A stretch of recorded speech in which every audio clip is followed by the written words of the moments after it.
Oi, meus amores, tudo bem com vocês? Então, para encerrar a semana, a aulinha de ciências, e hoje eu trouxe a aulinha por imagens, porque vai ficar mais fácil da gente visualizar mais algumas coisas, tá certo? E nós vamos falar sobre a relação entre os seres vivos. Vamos lá. Primeiro, né, a principal relação que existe entre os seres vivos, como a gente viu na aula passada, é a relação de predador e presa. E o que é isso? O predador é aquele animal que se alimenta de um outro animal. Então, ele é um animal que tem capacidades e sentidos mais aprimorados e vai se alimentar de um outro animal. Esse outro animal pode ser um herbívoro ou também pode ser um animal carnívoro, né? Se for de menor porte. E por aí vai. Trouxe o exemplo da onça e da zebra, né? Da onça não, acho que é uma leoa. É, uma leoa e a zebra. Então, aí vocês vão dizer, tia, e o outro animal, ele aceita assim ser presa facilmente? Não, a gente vai ver depois como é que esses animais eles visam se proteger, certo? Só que do mesmo jeito que eu tenho predadores e presas, eu vou ter dentições diferentes. A dentição do animal, ela vai variar de acordo com o tipo de alimento daquele animal.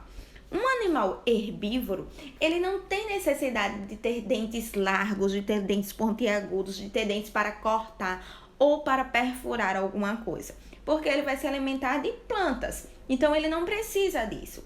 Já um animal carnívoro, ele precisa ter dentes pontiagudos, ele precisa ter dentes mais fortes, mais resistentes, porque ele vai ter que cortar a carne, ele vai ter que despedaçar aquela carne com a sua dentição. Então, essa é a diferença entre a dentição de um animal herbívoro e a dentição de um animal carnívoro, seja ele qual for. Tia, dentição do leão e da baleia. A baleia, ela é um animal carnívoro, então ela vai ter uma dentição parecida com a dentição do leão. Todo animal carnívoro vai ser assim, ok? Como todo animal herbívoro vai ser assim, ok? Então vamos lá, vamos falar das estratégias de defesa desses animais.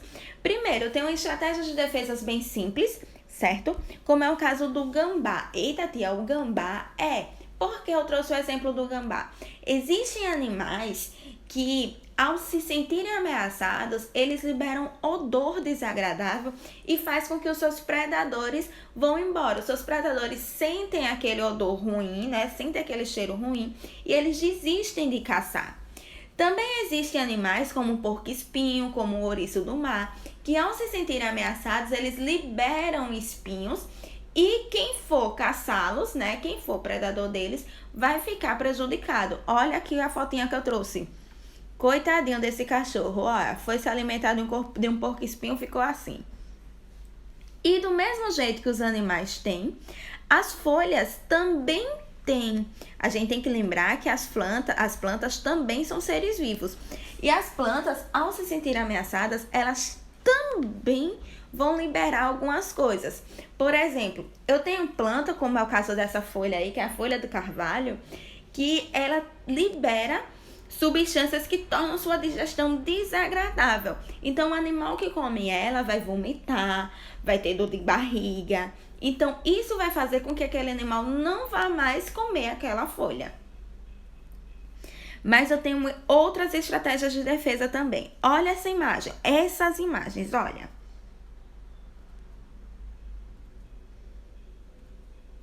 E se eu dissesse para vocês que aqui tem um animal, aqui tem um animal, aqui tem um animal e aqui tem um animal? Olha para isso. E como é o nome disso? Camuflagem. O que é a camuflagem? Ao se sentir ameaçado, um animal, ele vai incorporar o ambiente que ele está. Ele vai se fazer semelhante àquele ambiente. Então, nessa primeira imagem, eu tenho um camaleão. O camaleão, ele se sentiu ameaçado, então ele foi lá. Ele estava perto das folhas, então ele vou fingir que sou uma folha. Então, a camuflagem, o animal, ele se assemelha ao ambiente que ele está, seja ele qual for. E eu tenho a coloração de advertência. O que é a coloração de advertência? A coloração de advertência é quando um anfíbio, ele coloca, né, ele tem cores mais fortes, cores mais chamativas, para demonstrar que ele é venenoso.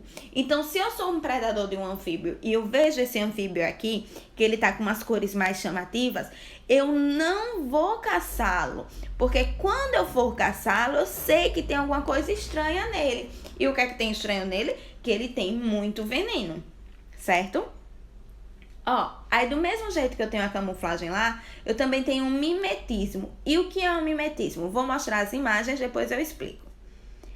Olha, duas cobras, né, super parecidas. Porém, uma tem um veneno quase que mortal e a outra não tem veneno nenhum. E como é que a gente vai saber? É aquela história da coral verdadeira e a coral falsa. Mas aí você vai chegar pra cobra e vai dizer: ô dona cobra, vem cá, você é a verdadeira e você é a falsa? Não, existem diferenças mínimas, né? Olha aqui, eu tenho uma coruja e aqui desse outro lado, ó, é uma borboleta que tá se assemelhando à coruja, ao rostinho da coruja, estão vendo? E tenho também, essa ficou muito boa. Eu tenho uma planta, né, um pedaço de pau, um galho de uma planta, e em cima dela eu tenho um galho. Então, o que é o mimetismo? No mimetismo eu tenho um animal de menor porte ou um animal que não tem veneno, um animal que não tem como se defender.